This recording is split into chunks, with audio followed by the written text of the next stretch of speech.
오늘 설교의 제목은 믿음으로 가는 나라, 하나님 나라.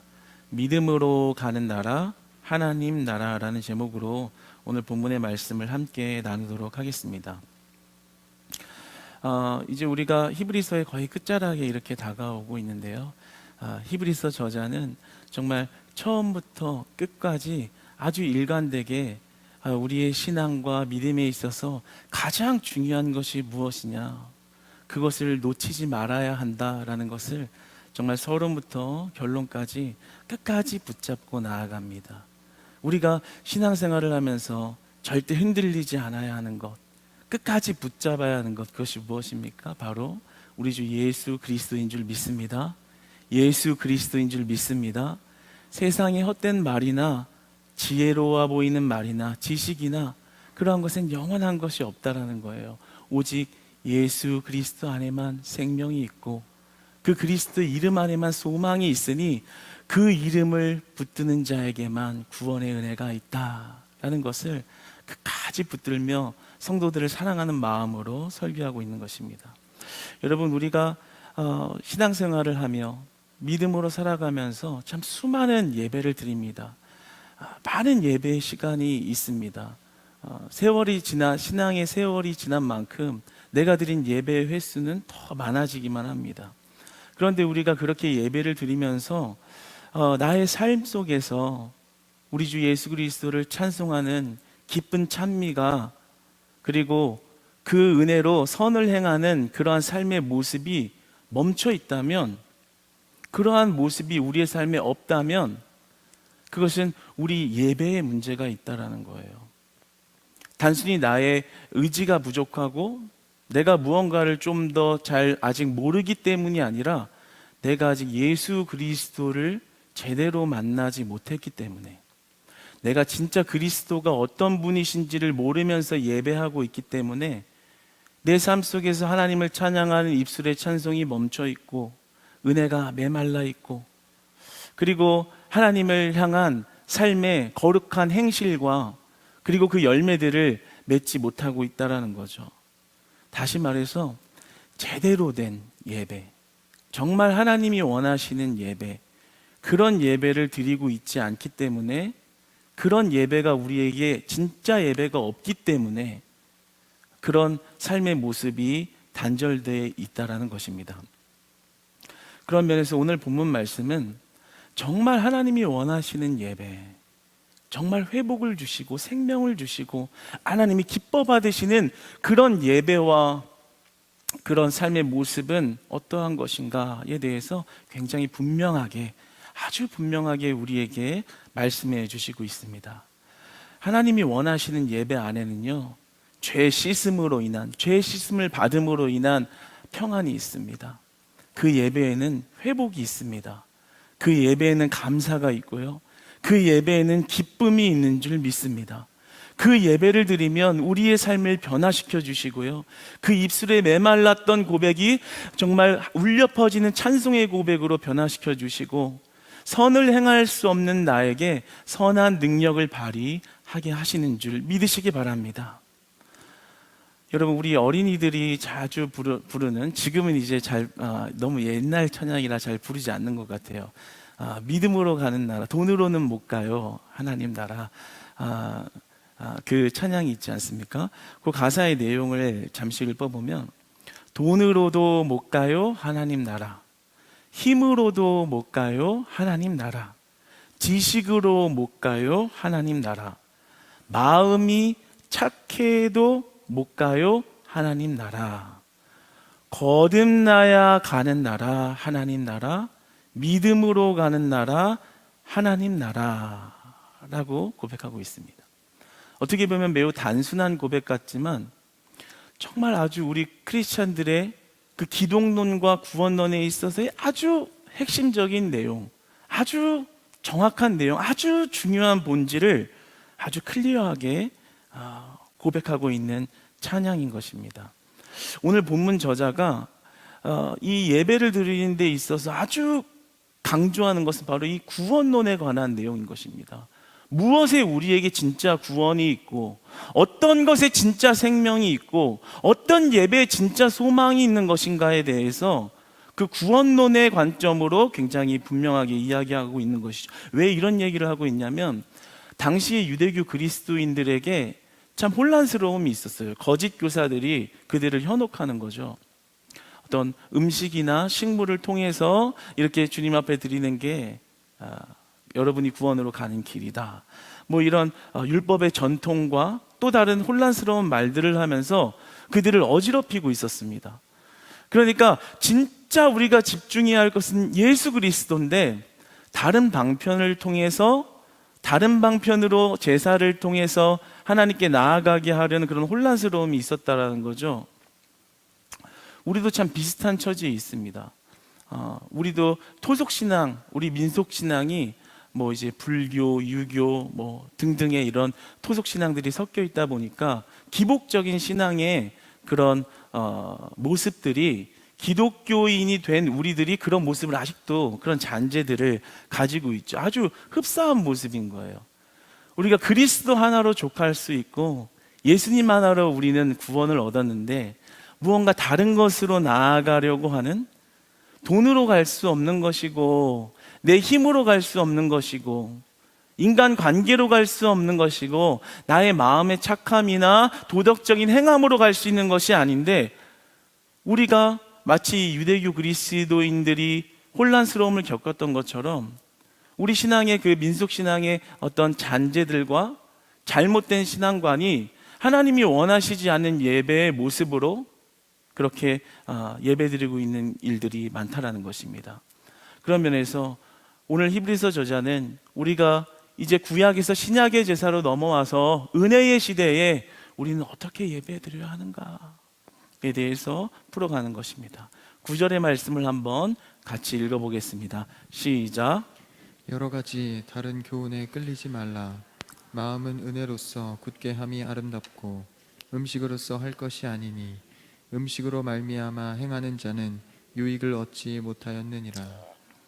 아멘. 음식으로서 하지 말라, 이 말은 그 당시에 그들을 다른 교훈으로 유혹하는 사람들이 있었다는 거예요. 그래서 뭐 에세네파와 그와 비슷한 종파들의 혼합주의적인 신앙, 그리고 영지주의적인 신앙, 이런 것들이 비롯된 것이죠. 그래서 음식을 통해서 어떤 특정한 음식을 먹고 드리는 것으로 제사를 드릴 때 여러분들에게 평안이 있습니다.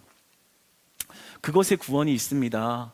그런 모습을 잘 갖추는 것을 하나님이 기뻐 받으시기 때문에 그런 형태를 아주 우리가 철저하게 지키고 그 모습에 집중해야 합니다.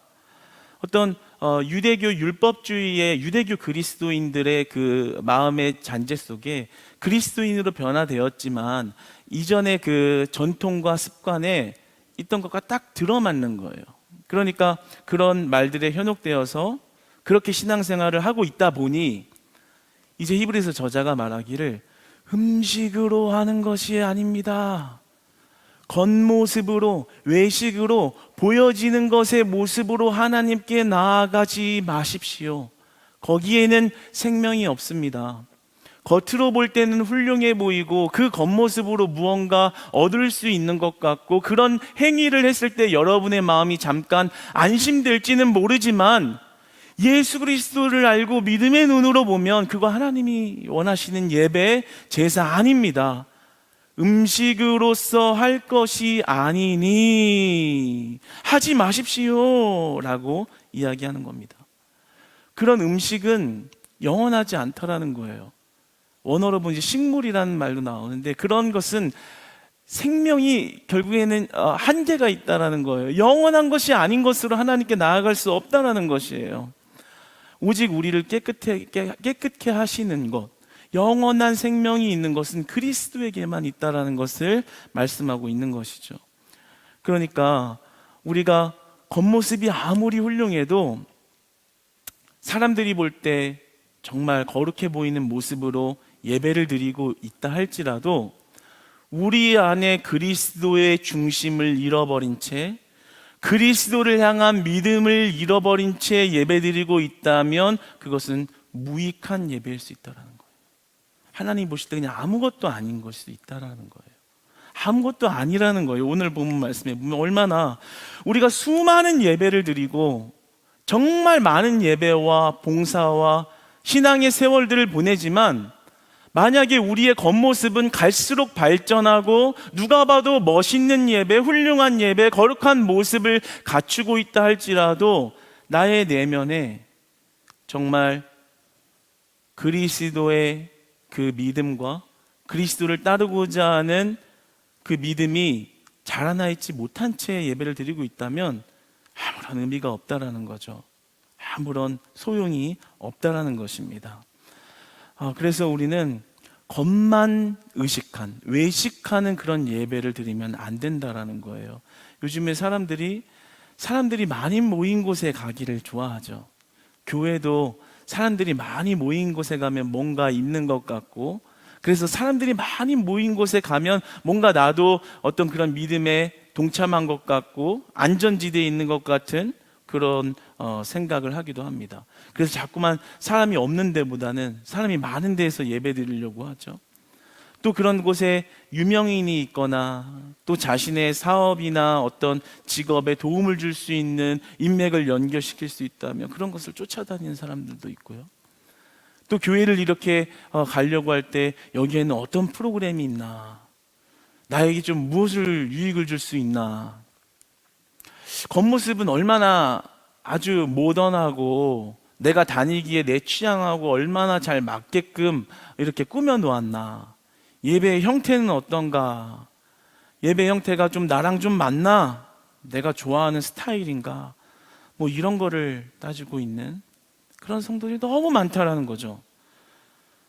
우리가 의식의 모습도 있고 겉모습도 있지만 내면에 그리스도가 흐르지 않는 예배는 아무런 의미가 없다는 거예요. 왜요? 하나님이 받으시지를 않기 때문입니다. 하나님이 받으시지를 않는데 나만 열심을 내서 그 시간과 세월을 보내고 있는 것은 아무런 의미가 없다는 거죠. 우리가 전통만 지키고 있는 예배를 드릴 수가 있어요. 이전에 해오던 습관으로, 이전에 내가 배워왔던 것으로, 습관으로 이렇게 하는 것이 예배야. 그리고 예배를 안 드리면 내 마음이 좀 찜찜하니까 그냥 의무적으로 습관적으로 드리고 있는 예배, 바로 그리스도가 그 심령에 살아있지 않은 예배인 것입니다. 겉모습에 치중해서 겉모습에만 의존하고 있는 예배, 그런 예배를 하나님이 기뻐 받으시지도 아니하거니와 그 예배를 드리는 자에게 아무런 유익이 없다는 거예요.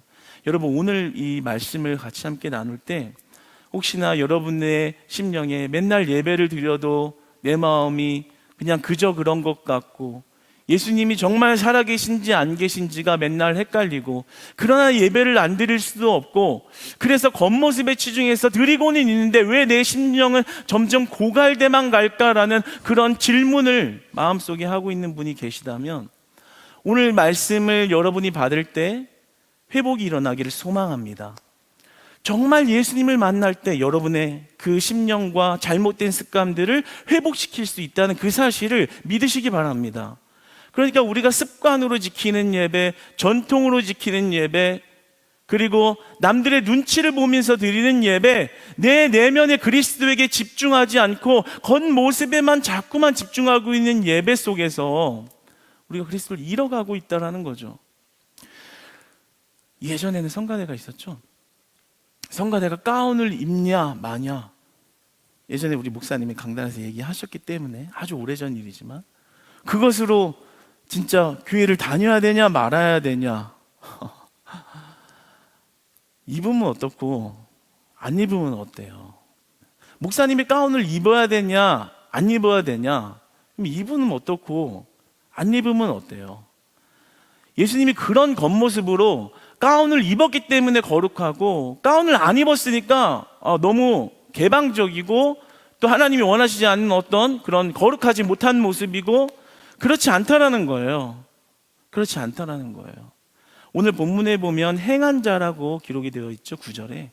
그런데 사본의 번역을 보면 이제 행하는 자들이라는 말이에요. 그 말은 뭐냐면 그렇게 겉모습으로 행하는 자들, 외식하며 예배드리는 자들에게는 아무런 유익이 없다. 그렇게 예배드리면 아무런 유익이 없다라고 말씀하고 있는 것입니다. 여러분, 예수님이 아닌 다른 것을 의지하며 나아가면 그곳에는 생명이 없는 것입니다. 그러니까 다른 것을 의지하면 의지할수록, 사람들을 의식하면 의식할수록 내 심령은요 더 곤고해질 수밖에 없는 거예요. 겉모습은 그럴듯하고 갈수록 뭔가 치렁치렁 뭔가 신앙의 겉모습은 쌓여만 가는데 내 내면의 그리스도는 죽어만 가니까 당연히 여러분의 심령이 곤고할 수밖에 없는 겁니다. 왜 예배 드려도 이렇게 헛헛할까? 왜 예배를 드려도 기쁨이 없을까? 정말 여러분의 환경이 어려워서 기쁨이 없을까요? 여러분이 갈등 관계를 겪고 있어서 여러분이 평안이 없는 걸까요? 아니요, 오늘 본문은 그게 문제가 아니라고 말합니다. 여러분이 그것을 의식하고 있는 게 문제지, 그리스도에게 집중하고 있지 못하는 그 신앙이 문제라고 말씀하고 있는 것입니다. 여러분, 은혜가 넘치면요 예배 드려도 또 드리고 싶고 또 드리고 싶고, 기도를 드려도 또 기도하고 싶고, 더 기도해서 주님의 음성이 어디인지 더 나아가고 싶고, 찬양을 하면 더 찬양을 하고 싶고, 찬양 끝나는 시간이 아쉬워서 더 찬양하고 싶은 거예요. 반면에 그리스도가 없으면 언제 끝나나 오늘 왜 이렇게 지루하지? 네. 하고 예배 드리고 가기는 해야겠는데, 이런 모습으로 내가 겉모습만 살아서 있을 수 있다는 거죠. 여러분, 오늘 우리가 하나님의 말씀을 받을 때 속사람이 강건해진 은혜의 길을 소망합니다. 겉사람의 모습이 춥고 주님이 원하시는 모습으로 다시 설 때 우리 안에 잃어버린 감사를 회복시킬 줄 믿으시기 바랍니다. 기쁨을 회복시키시고 이제 예배 한 번을 드리는 그것이 나에게 정말 간절하고 귀중한 은혜라는 것을 회복하여서 한 번에 한 번의 예배가 소중하고, 한 번에 한 번의 예배가 그립고, 한 번에 한 번의 예배가 감사로 느껴지는 은혜의 회복이 있으시기를 주님 안에서 축복합니다. 우리 하나님께서는 겉모습이 아니라 속에 우리의 내면의 중심을 보십니다. 사무엘상 16장 7절의 말씀을 함께 읽어보겠습니다. 시작. 여호와께서 사무엘에게 이르시되 그의 용모와 키를 보지 말라. 내가 이미 그를 버렸노라. 내가 보는 것은 사람과 같지 아니하니 사람은 외모를 보거니와 나 여호와는 중심을 보느니라 하시더라. 아멘. 사람들은 교회 프로그램이 얼마나 되고, 사람들이 얼마나 모이고, 얼마나 세련됐고, 얼마나 내가 가기에 흡족한 조건들을 갖췄냐로 평가할지 모르지만, 하나님의 평가는 그런 것이 하나도 들어가지 않는다는 거예요. 하나님의 평가는 여러분들에게, 저와 여러분들에게 예수 그리스도가 살아있냐, 예수 그리스도의 이름의 능력 안에서 예배하느냐, 예수 그리스도의 통치하심 아래 너희들이 믿음으로 순종하며 살아가느냐, 이게 예수님의 평가 기준이라는 거예요. 그러니까 하나님은 겉모습을 보고, 야, 여러분이 정말 화려하고 멋있게 그리고 열심히 봉사했으니까 잘했다가 아니라는 거예요. 착각하면 안 된다라는 거예요. 정말 네 마음에 그리스도를 믿고 있느냐, 그 그리스도의 속죄의 은혜가 감사해서 하고 있는 것이냐, 그것을 보신다라는 거죠. 사람들은 인정하지 않더라도, 사람들은 모를지라도 하나님은 아신다라는 거예요. 그러니까 여러분들이 진정으로 그리스도의 은혜를 붙잡고 예배하고 있다면, 어떤 사람들이 여러분들을 비방하고 또 어떤 사람들이 때로는 여러분의 마음을 실족케 할지라도 하나님은 그것을 인정하고 계시다는 사실을 믿으시기 바랍니다. 아멘. 네, 이것이 중요한 거예요. 그래서 오늘 9절 말씀에 이렇게 말씀하죠. 마음은 은혜로서 굳게 함이 아름답다. 여러분들을 현혹하는, 여러분들을 힘들게 하는 여러 가지 말들을 뒤로 한 채 여러분의 마음 안에 주신 예수 그리스도의 이름을 굳게 잡는 것이 아름답다. 하나님 보시기에 아름답다. 왜 아름답습니까? 그 안에 진짜 생명이 있기 때문입니다. 예수 그리스도를 붙잡고 있는 그 마음에 진짜 회복이 있기 때문이에요. 여러분의 죄를 용서해 주신 은혜, 그 은혜가 여러분들을 평안하게 하고, 그 은혜가 여러분들을 감사하게 하는, 그 은혜를 붙잡고 예배하는 그 모습이, 다른 말에 흔들리지 않고 그 주님을 붙잡고 있는 그 믿음이 아름답다. 그리스도로 족하라 이 말입니다. 여러분, 예수 그리스도로 만족하시며 살아가는 저와 여러분 되시기를 축복합니다. 예배의 중요한 거 어떤 겉모습이 아니에요. 어떤 우리의 훌륭해 보이는 모습이 아니에요. 진짜 중요한 게 뭡니까? 내 안에 그리스도로 만족하는 믿음에 있다라는 것입니다. 그 믿음을 붙잡는 저와 여러분 되시기를 축복합니다. 내 생각을 내려놓는 거예요. 내 경험을 내려놓는 거예요. 전통도 내려놓는 거예요. 습관적인 모습도 내려놓는 거예요. 그리고 예배 드릴 때 우리가 집중하는 거예요. 오늘 그리스도가 살아가신 예수 그리스도 나의 주님이 오늘 나에게 우리에게 뭐라 말씀하시는가, 이것에 집중할 때 예수님을 만나게 되는 은혜 있을 줄 믿습니다. 오늘은 저 사람이 나를 어떻게 평가할까? 내가 오늘 봉사는 얼마나 잘했나? 내가 볼 때 오늘 실수한 거는 좀 너무 아쉬웠다. 실수한 게 내가 너무 자책이 된다. 나는 너무 부족했다. 그런 게 중요한 게 아니라는 거예요. 내 안에 그리스도가 있다면 하나님이 그 예배를 받아주신다라는 거예요. 얼마나 은혜가 있습니까? 얼마나 은혜가 있어요. 우리의 능력, 네가 얼마나 잘했냐 못했냐로 평가하지 않는다는 거예요. 네 마음에 그리스도를 붙잡고 있으면 그 믿음의 예배를 받아주신다라는 것입니다. 10절의 말씀을 한번 읽겠습니다. 시작. 우리에게 제단이 있는데 장막에서 섬기는 자들은 그 제단에서 먹을 권한이 없나니. 같은 말을 이제 이어가는 거예요. 속죄제를 통해서 속죄제를 통해서 자기 몸으로 제물을 드리신 예수 그리스도의 십자가 희생을 말하고 있는 것입니다. 그러니까 우리가 구약의 율법의 제사를 의존하고 내가 뭔가를 해서 하나님 앞에 나아갈 수 있는 모습을 내려놓고 그렇게 나아갈 수 없다. 예수 그리스도의 속죄제, 속죄하신 은혜, 그것만이 우리에게 능력이다라는 것입니다. 그러니까 우리가 예수님의 평가에 집중해야 되는 거예요. 예수님이 어디에 관심이 있으신가? 우리가 지금 나눈 것처럼 예수님이 우리의 중심을 보시는 분이라면 이제는 더 이상 하나님을 섬기실 때 정말 예수님의 평가 앞에서는 그런 믿음이 되시기를 축복합니다. 예수님이 어떻게 평가하시냐가 중요하다라는 거예요. 사람의 평가가 아니라. 예전에 우리 자막팀, 특히 자막팀이 여러 명 있죠. 그 중에 이제 특히 형제들이 자막팀을 하고 나면 이렇게 식은땀을 펄펄 흘리고 되게 힘들어요. 근데 왜 그러냐면 찬양 가사를 이렇게 띄우다 보면 실수할 수 있죠. 이렇게 중간 틀리잖아요. 그러면 성도님들이 중간중간에 찬양을 하다가 흐름이 툭툭 끊기고 어쩔 때는 정말 생뚱맞은 가사를 띄워가지고 우리를 혼란 속에 빠뜨리는 그런 일들을 자기의 손가락으로 그렇게 행할 때 자책이 오는 거예요. 끝나고 나면 막 저한테 찾아와서 저 그만 내려놔야 될 것 같아요. 도저히 마음이 눌려서 못하겠어요. 제 실수 한 번으로 진짜 엉망이 되는 이 모습을 견딜 수가 없어요. 제가 뭐라고 하는지 알아요? 그래, 너 정말 더 열심히 해라.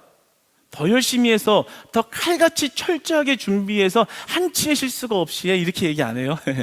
네, 그렇게 얘기 안 하고 주님이 용서하셨어. 그렇게 얘기를 해줘요. 힘을 내라는 거죠.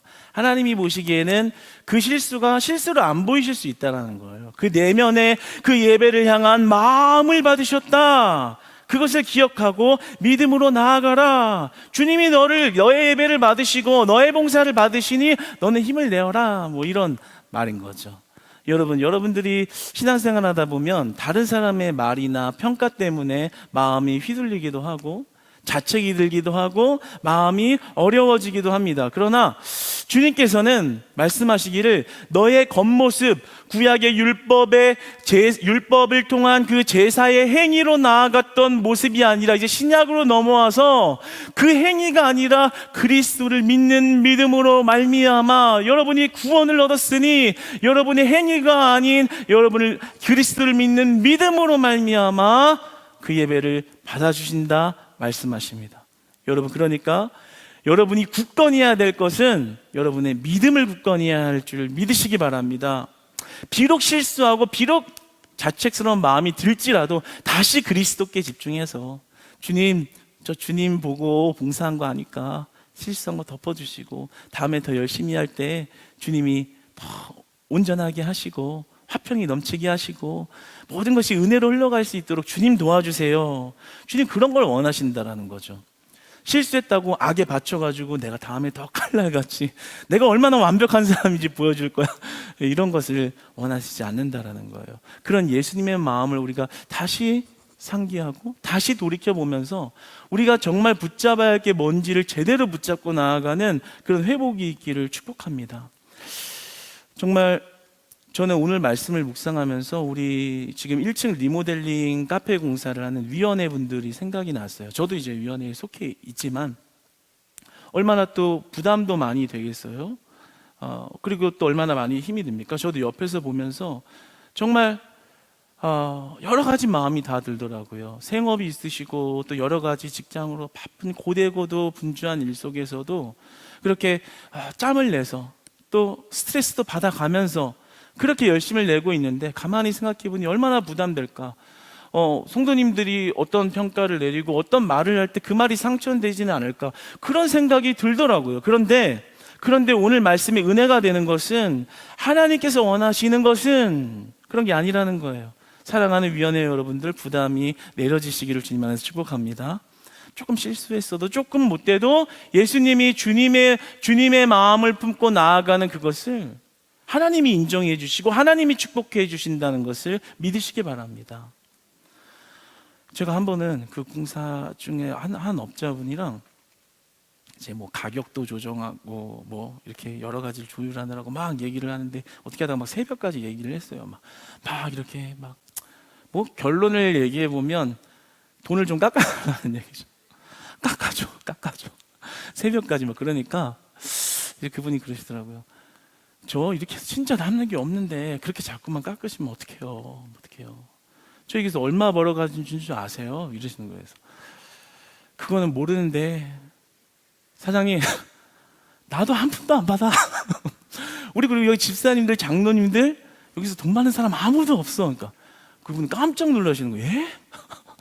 제가 이렇게 막 위원회들이랑 막 열심히 하니까 다들 뭐가 이렇게 떨어지는 줄 알았나 봐요. 뭐가 생기는 줄 알았나 봐요. 아니, 교회라는 곳이 이렇게 험악한 곳이에요? 사람 이렇게 새벽까지 부려먹으면서 아무것도 안 주고 이러는 곳이 교회예요? 그래서 아니야, 교회가 이런 곳은 맞는데 사장님 이거 다 우리 은혜로 하는 거예요. 은혜. 사장님도 빨리 하나님 만나서 이리 와서 이제 교회 와서 봉사해야지. 뭐 이렇게 얘기하면서 그냥 지나갔어요. 그러니까 뭐겠어요? 우리가 얼마나 잘하냐, 얼마나 성과를 내냐, 내가 맡은 바를 얼마나 완벽하게 해내냐, 예수님의 마음은 거기에 없다는 거예요. 네 마음에 정말 예수님 때문에 하고 있느냐, 예수님이 주신 은혜로 하고 있느냐, 예수님을 만나서 내가 그 속죄함을 받은 은혜에 감사해서 그래서 하고 있느냐, 그게 예수님한테는 중요하다라는 것입니다. 여러분, 우리 다시 믿음의 눈을 들어서 예수님이 원하시는 마음에 합하여 예배드리는 예배 되기를 소망합니다. 주님이 받으시는 예배, 주님 나에게는 그리스도밖에 없습니다. 남의 눈치 보는 거, 사람의 평가 다 내려놓고 오늘 주님이 나에게 뭐라 말씀하시는지에 집중할 수 있는 믿음 주셔서 내 마음의 의심이 떠나가게 하시고 주님을 만났을 때 평안이 되게 하시고 두려움과 사망의 연세를 물리치신 그리스도의 권능으로 나를 화평케 하옵소서, 화목케 하옵소서, 주저앉은 나를 일으키시는 그리스도의 권능으로 나를 덮으소서, 보혈의 은혜로 나를 덮으소서. 여러분, 그 심령 안에 진정한 평강이 있을 줄 믿습니다. 그러니까 우리는 예수 그리스도에게 집중하면 집중할수록 은혜가 넘치는 거예요. 겉모습에 집중하면 집중할수록 곤고해지는 겁니다. 예수 그리스도에게 집중하며 나아가는 예배자들 되시기를 축복합니다. 11절로 13절까지의 말씀을 한번 읽어보겠습니다. 시작. 이는 죄를 위한 짐승의 피는 대제사장이 가지고 성소에 들어가고 그 육체는 영문 밖에서 불사름이라. 그러므로 예수도 자기 피로써 백성을 거룩하게 하려고 성문 밖에서 고난을 받으셨느니라. 그런즉 우리도 그의 치욕을 짊어지고 영문 밖으로 그에게 나아가자. 아멘. 진짜 예수님 만난 사람들은요, 삶의 목표점이 바뀐다는 거예요. 왜냐하면 예수님께서 지금 어떻게 죽으셨냐라는 거냐면, 구약의 제사 때 동물을 죽여가지고 그 처리를 영문 밖에서 했던 것처럼 예수 그리스도가 예루살렘 성에서 쫓겨나서 정말 비참한 상태에서 예루살렘 성 밖에서 치욕적인 죽임을 당했으니 우리가 그 능욕을 짊어지고 그에게 나아가자라는 겁니다. 우리도 그 은혜 받은 주님을 따라서 사는 거지, 우리의 목표가 이 땅에 있는 게 아니다. 왜 이 땅의 것을 위하여 예배드리고 이 땅의 만족을 위하여 기도하고 왜 이 땅에서 무언가를 얻으려고 그리스도를 따르느냐? 아니다. 그런즉 우리도 그의 치욕을 짊어지고 영문 밖으로 그에게 나아가자, 죽자는 거예요. 그리스도가 우리를 향하여 죽으신 사랑 안에서 그리스도를 따라가자라는 것입니다. 14절의 말씀을 읽어보겠습니다. 시작. 우리가 여기는 영구한 도성이 없으므로 장차 올 것을 찾나니 예루살렘 성에는 거룩이 없다. 이 땅에는 소망이 없다. 예수님을 쫓아낸 예루살렘 성 안에는 더 이상 거룩이 존재하지 않는다. 그러나 영구한 도성이 없으므로, 그러나 영구한 도성이 있으니 그것이 바로 하나님이 경영하시고 지을 터가 있는 성, 하나님이 경영하시는 그 터와 성, 바로 예수 그리스도를 통한 하나님의 나라만 영원하다라는 것입니다. 그러니까 이제 더 이상 이 땅의 것을 보면서 예배하지 말고 예수 그리스도를 통한 하늘의 나라, 하나님의 나라를 보며 너희는 살아라. 빌립보서 1장 21절에 바울은 이렇게 말합니다. 내가 이제는 죽는 것도 유익함이라. 참 쉽지 않은 고백이죠. 정말 폼나게 살 수 있는 사람이, 폼나게 남들 앞에서 떳떳하게 살 수 있는 조건을 다 갖춘 사람이 예수님을 진짜 만나니까 한다는 고백이, 내가 이제는 주님 때문에 도성 밖에서 죽임을 당하는 그 주님의 발자취를 따라 나도 죽는 것이 유익함이라. 그리스도의 고난을 짊어지는 삶이 유익함이라. 그 삶이 값어치가 있는 것이다. 그러니까 이 땅의 것을 바라보며 살던 바울의 믿음의 시선이 변화된 것입니다. 이제 하늘의 것을 보게 된 거죠. 예수님을 만난 거죠. 구약의 율법이 아니라 예수 그리스도를 통한 그 하나님의 나라에 생명이 있구나. 거기에 진짜 영원함이 있구나. 그것을 발견한 바울에게는 더 이상 이 땅이 중요하지 않았던 거예요. 그러니까 하나님이 원하시는 예배는 뭐예요?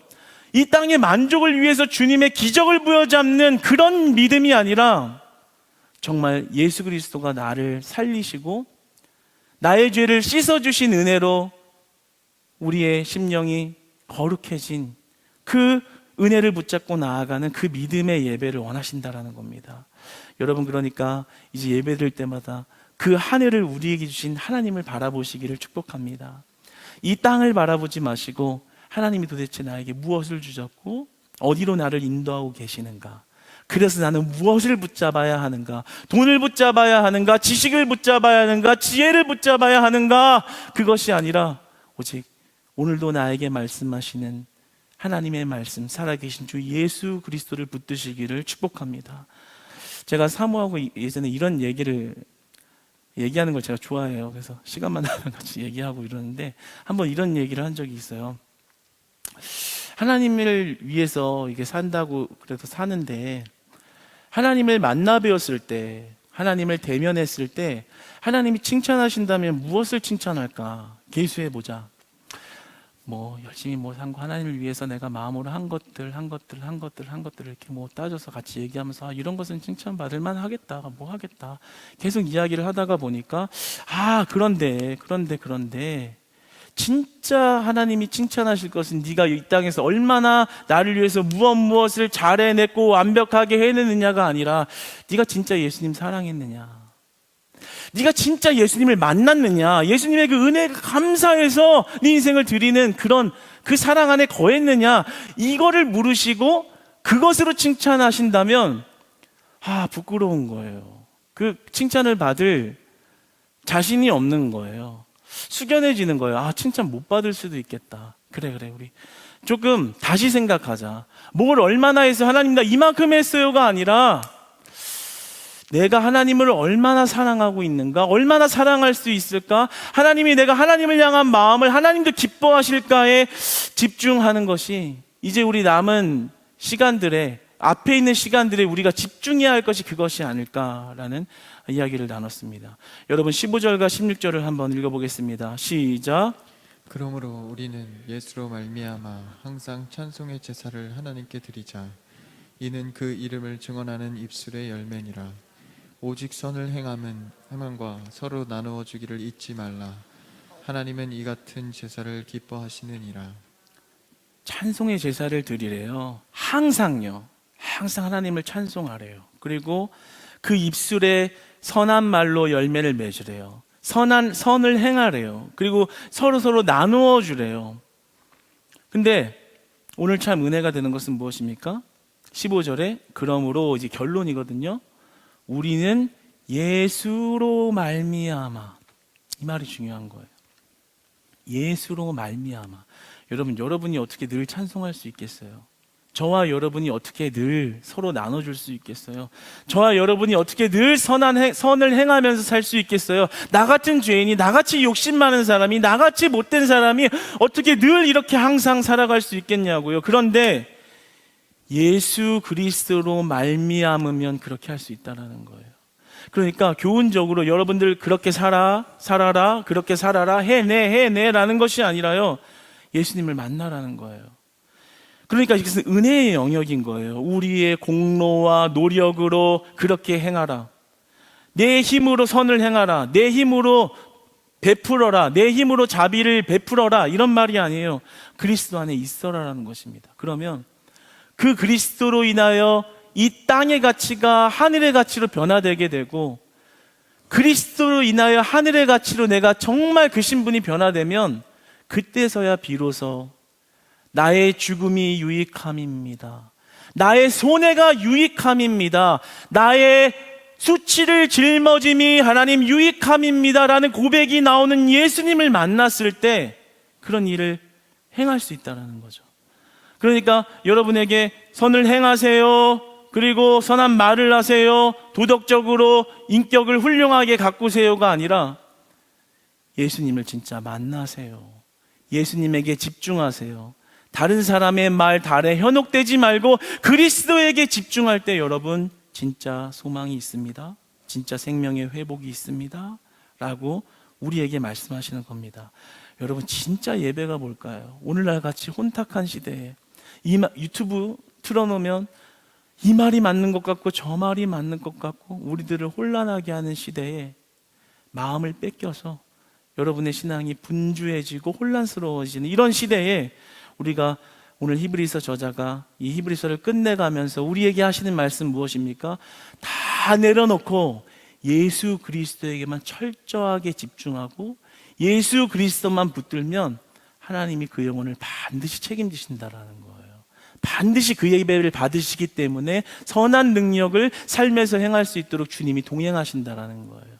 여러분, 우리가 이제 날마다의 예배, 지나간 예배는 또 뒤로 하고, 지나간 나의 실수는 뒤로 하고, 그 실수를, 죄를 덮으신 보혈의 은혜로 말미암아 이제 남은 예배 가운데 우리가 그리스도의 힘을 붙들 때 여러분들의 원망과 불만과 그리고 의심이 다 떠나가게 하시는 그리스도를 만나시는 예배자들 다 되시기를 주님 안에서 축복합니다.